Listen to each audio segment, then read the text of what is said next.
Coba kalau mesin cuci itu dibawa ke proyek bangunan. Itu yang noda baju kotornya tuh, baju saya aja seminggu nggak pernah dicuci itu. Nodanya itu udah bukan bandel lagi tuh, udah kriminal itu noda.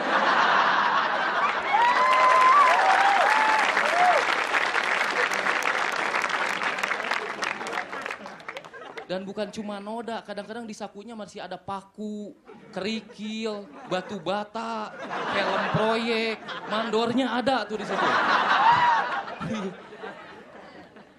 Ini kalau misalnya mesin cuci itu dibawa ke sana nih, mungkin baru datang masih teriak-teriak, mesin cuci butuh noda.